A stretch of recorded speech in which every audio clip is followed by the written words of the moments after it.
Welcome back, everybody. Just like you saw in that last video, we have some wintry weather coming our way this weekend. Yes, we do. And I want you to keep that moment of science in mind, because that's actually going to become important in a second, and you'll understand why my job is a little bit difficult coming up for the next couple of days here. Let's go to the graphics here, actually. I'm going to be showing at least a few graphics here on air, but we had some rain already coming into the Concho Valley, and it just left pretty much as quickly. Yeah, that was rain right there white? Over the last 6 hours or so. The white's just the clouds. Oh, yeah. I was like, please don't tell me that's snow. No. Yeah, we'd be in a lot worse situation if that were all snow. But no, just focus on the rain right there.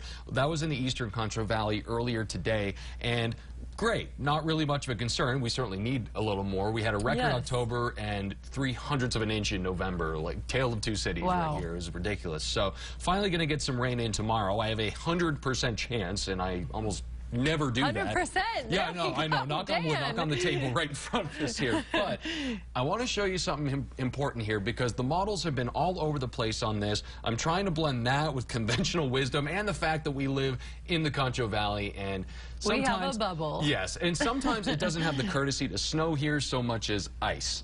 However, my current line of thinking is that we might actually have a few hours of some light to moderate snow on Saturday morning. And I know a lot of your ears just perked up, and rightfully so. So we're going to go through some of the... like 3 a.m. or like 8 a.m.?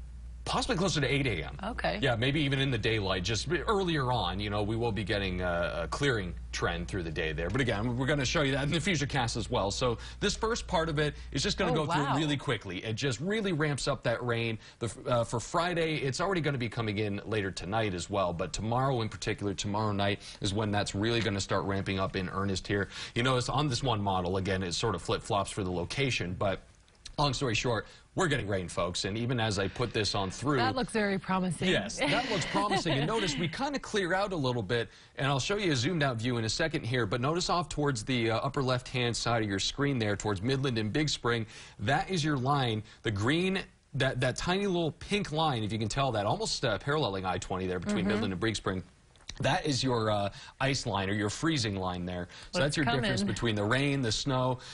If it's that thin, then that's relatively okay. If the line is that thin, because it'll just convert from rain to snow, it's not always a better thing, but I would argue it's better than ice. I'll definitely take snow rather than ice any day. Exactly, and I'm the same way. But again, you should learn, I'm the northern guy, so I'm a little biased on that. Yeah, we're both a little northern, so.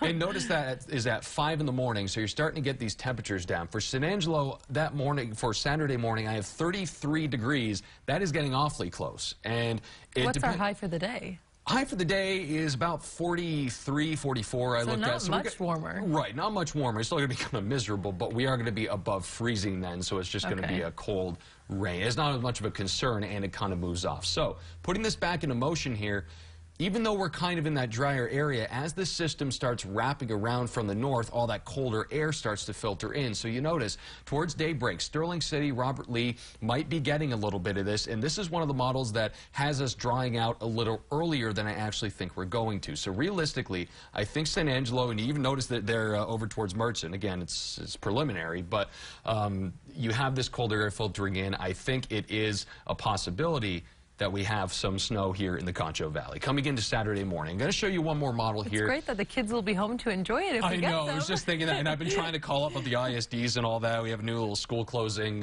procedure we're going on here, streamline things, but speaking of streamlines here, look at that dagger going right up through the Concho Valley. That's just reinforcing that 100% chance of rain. So yellow is rain too? Yes, the yellow's rain as well.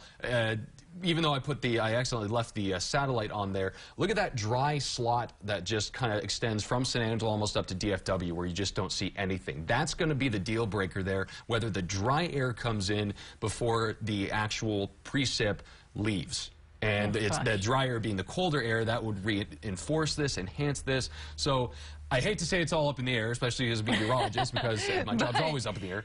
But those temperature profiles that you saw on the Moment of Science, that is what I'm looking at right now. And so far, it doesn't have a whole lot of melting going on, so it looks like for the morning hours on Saturday morning, it could be all snow for a few hours. However, I'm thinking maybe just grassy surfaces get a little bit of the stuff. The roadways should not be all that affected, but I got to say, drivetexas.org. It's TxDOT's website. Yes, that's where you can find out. Everything. Everything. They have the great road conditions, updated very frequently. So drivetexas.org. Write that down, look it up, bookmark it, whatever. But that is going to be a very important resource going on. And Dan's going to be watching that for us the rest of the week.